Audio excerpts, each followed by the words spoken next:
বিসমিল্লাহির রহমানির রাহিম। দর্শক, ভয়েস অফ পিপল উইথ কাজলের পক্ষ থেকে জানাই অভিনন্দন। আজকে ডাকসু ইলেকশন নিয়ে আমরা অনেকগুলো বিশ্লেষণধর্মী আলোচনা করেছি। আজকে জাকসু জাহাঙ্গীরনগর বিশ্ববিদ্যালয়ের যে ছাত্র সংসদ যে নির্বাচন হয়ে গেছে, সে বিষয় নিয়ে আমরা জাকসু নিয়ে আলোচনা করব।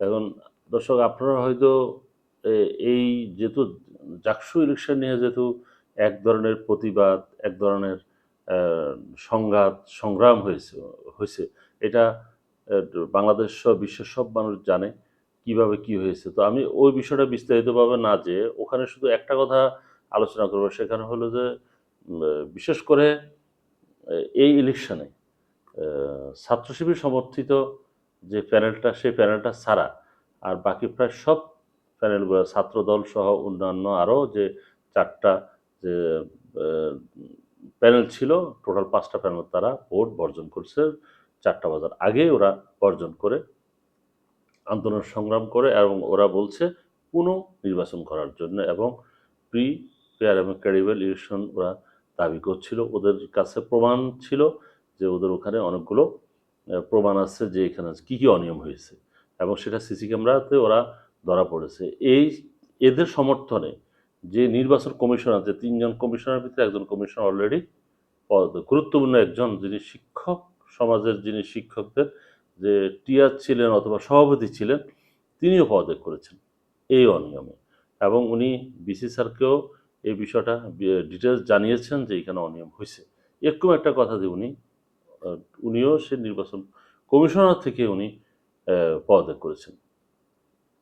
তারপরেও বিসি নির্বাচন চালিয়ে যাওয়ার জন্য অটল ছিলেন এবং শেষ পর্যন্ত উনি নির্বাচনের যে ফলাফল ঘোষণা উনি করেছেন।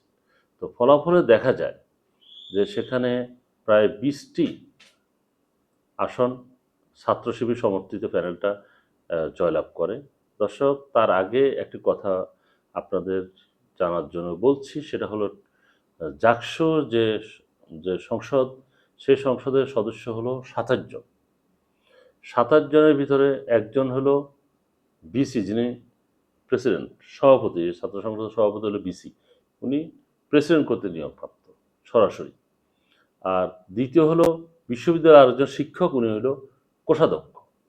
এই দুইটা পোস্ট এটা এই বিশ্ববিদ্যালয় কর্তৃপক্ষ থেকে অথবা প্রেসিডেন্ট থেকে এটা নিয়োগপ্রাপ্ত হন। আর বাকি যে 25টা পদ আছে, সে পদগুলো সরাসরি নির্বাচন হয়। সেই নির্বাচনে বিপি, জিএস, এজিএস এছাড়াও আরও অন্যান্য সদস্য সহ আরও এই টোটাল 25টা পদ আছে।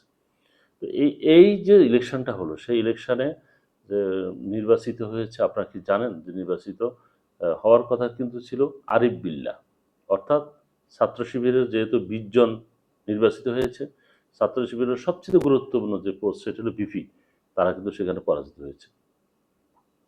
সেই ভিপিতে পরাজিত হয়েছে একজন স্বতন্ত্র প্রার্থীর কাছে। তাহলে তার আগে আমি আপনাদেরকে বলি, সেটা হলো 20টি যে পোস্ট তারা নির্বাচিত হয়েছে ছাত্র শিবির, আর বাকি আছে টোটাল 5টি। 5টির ভিতরে একটা পেয়েছে গণতান্ত্রিক ছাত্র সংসদ বাক্সা, যেটা তারা পেয়েছে একটা পোস্ট, এবং সেটা হলো শুধু সমাজসেবা যে সম্পাদক, সেই সমাজসেবা সম্পাদকটা পেয়েছে, যেটা গণতান্ত্রিক ছাত্র জোট, যেটা ওরা পুরো প্যানেল দিয়েছিলেন, সেখানেও একটা পোস্ট জিতেছেন।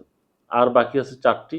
বাকি 4টি পোস্ট, অর্থাৎ ছাত্র শিবির হলো 20টি, আর গণতান্ত্রিক ছাত্র সংসদ হলো 1টি, এ হলো 21টি। আর যে 4টি আছে, সে 4টি হলো স্বতন্ত্র যারা, তারা জিতেছে। এবং এটা মূলত ওদের সাথে ফাইট হয়েছে মূলত ছাত্র শিবিরের সাথে, কারণ এখানে ছাত্রদল সহ অন্যান্য দলগুলো যেহেতু ওরা ভোটটা বর্জন করছে, তাহলে বর্জন করার পর থেকে কিন্তু ওখানে আর কেউ ভোট দিতে যায়নি, তাদের সমর্থিত কেউ ভোট দিতে যায়নি। সুতরাং সেই ক্ষেত্রে ওরা বিষয়টা আলোচনা আসেনি। এখন যে বিষয়গুলো নিয়ে আমি আলোচনা করবো, এই যে ঘটনাগুলো আপনাকে বললাম যে সামারিটা, এই সামারিটা কিন্তু সবাই জানে, এটা সবাই মোটামুটি কম বেশি এটা জানে। এখন যে জিনিসটা নিয়ে আমার আলোচনা, সেটা হলো যে ভিপি ভিপি নির্বাচিত হয়েছেন একদম সম্পূর্ণ স্বতন্ত্র একজন ব্যক্তি। ওনার নাম হলো আব্দুর রশিদ জিতু, যে বিপি নির্বাচিত। উনি স্বতন্ত্র থেকে উনি ভোট পেয়েছেন 3,334টি ভোট পেয়েছিলেন উনি। তার নিকটতম প্রতিদ্বন্দ্বী শিবিরের আরিফ বিল্লাহ, উনি পেয়েছিলেন 2389 ভোট, প্রায় 1000 ভোটে ব্যবধানে উনি জিতেছেন।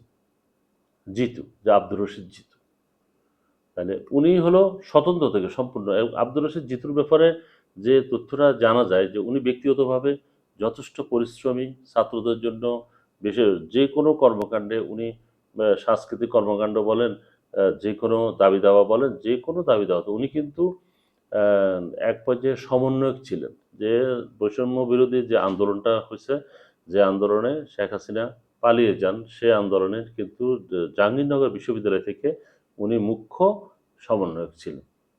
তো সেখানে উনি আন্দোলন সংগ্রাম করেছেন এবং এর আন্দোলন সংগ্রাম করার পরে উনি কিন্তু সে সমন্বয়ক থেকে সরে এসেছেন। উনি বলছেন যে না, উনি একটা স্বাতন্ত্র্যভাবে উনি বজায় রেখে, স্বাতন্ত্র্যতা বজায় রেখে উনি আলাদাভাবে মানুষের জন্য, ছাত্রদের কল্যাণে কাজ করতেছিলেন। যার পরিপ্রেক্ষিতে ওখানে যারা আছে, জাহাঙ্গীরনগর বিশ্ববিদ্যালয়ের যে ভোটাররা যারা আছেন, তারা কিন্তু এক নামে এ আরিফ বিল্লাহকে ব্যক্তিগতভাবে, আরিফ বিল্লাহকে যেমন চিনেন, আবার সেমভাবে আবার ইয়েকে ছিলেন, আব্দুর রশিদ জিতুকে চিনেন।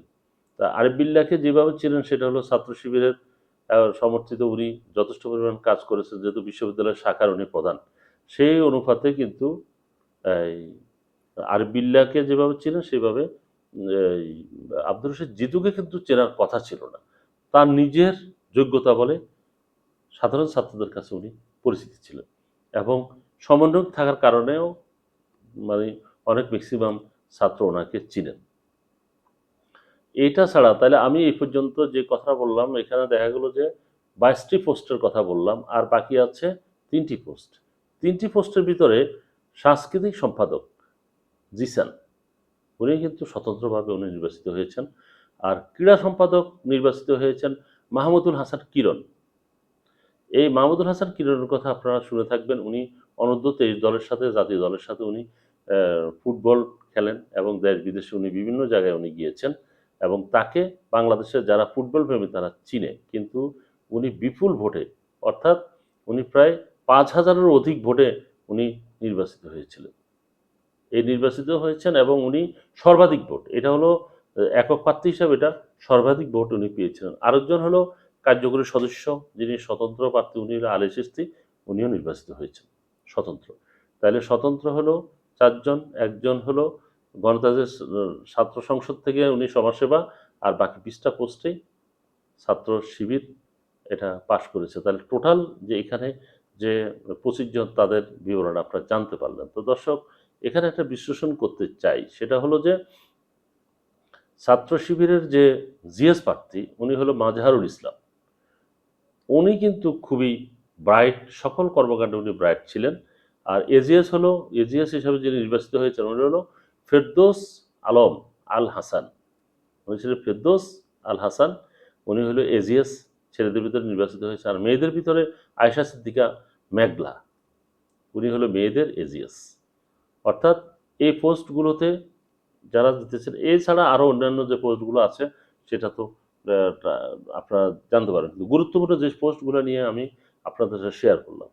এখন যে জিনিসটা নিয়ে আলোচনা সেটা হলো যে এই নির্বাচনটাকে বিতর্কিত হিসাবে উপস্থাপিত হয়েছে সারা বাংলাদেশের কাছে, এবং নির্বাচন হওয়ার প্রায় 2 দিন পরে ফলাফল ঘোষণা করা হয়েছে। এটাও একটা নজিরবিহীন ঘটনা। কিন্তু এক পর্যায়ে হয়তো এই নির্বাচনটা যদি যারা এখন নির্বাচিত হয়েছেন তাদের নিজস্ব একটা বলয়ে এবং তাদের নিজস্ব গুণে হয়তো একদিন এই ইলেকশনটাও অনেক সবাই মেনে নিবে, এবং তাদের ব্যাপারে সবাই ইতিবাচক হিসাবে ধরে নিবে। বিশেষ করে আমরা জিতু, আব্দুর রশিদ জিতুর কথা বলবো, যে উনি একটা স্বাতন্ত্র্যতা বজায় রেখে একটা বিশ্ববিদ্যালয়ে 8,000 ভোট দিয়েছেন। কম কথা না, 8,000 ভোট। 8,000, যে 12,000 ভোটারের ভিতরে 8,000 অলরেডি ভোট দিয়ে দিয়েছেন, এবং এই 8,000-এর ভিতরে উনি অনেক ভোট পেয়েছেন, এবং এই ভোটগুলো পেয়েছেন সম্পূর্ণ ব্যক্তিগতভাবে। ব্যক্তি স্বাতন্ত্র্যতা এবং ব্যক্তি হিসাবে মানুষ এবারে ভালো, এই জন্যে ওনাকে ভোট দিয়েছে। তবে একটা কথা দর্শক না বললে নয়। আসলে এবার ইলেকশনে যে জিনিসটা দেখতে পাচ্ছি সেটা হলো যে স্টুডেন্টরা কিন্তু সবচেয়েতে ভালো ইমেজের ওই ব্যক্তিকে বেছে বেছে নিচ্ছে। ঢাকা বিশ্ববিদ্যালয়ে আমরা যেটা লক্ষ্য করেছি যে যারা ভালো ইমেজ এবং তারা নিরাপদ মনে করছেন যে এই লোকগুলো আসলে তাদের কখনো অত্যাচার নির্যাতন করবে না, যে কোনোভাবে অন্যায় কাজ করবে না, গণরোধ সৃষ্টি করবে না, তারপরে শোষণ করার চেষ্টা করবে না। এটাই ওরা চিন্তা করে ওরা ওদের সঠিক ভোটটা ওরা করার দেওয়ার চেষ্টা করেছে এবং তারা সেইভাবে নির্বাচিত করেছে। এখন জাহাঙ্গীরনগর বিশ্ববিদ্যালয়ে যে প্যানেলটা হয়েছে সেখানে ভিপি জিএস সহ ওরা একত্রিত হয়ে কি কি পরিমাণ ছাত্রদের কল্যাণে কাজ করে এখন সময় বলে দিবে। দর্শক ভালো থাকবেন। আল্লাহ হাফেজ।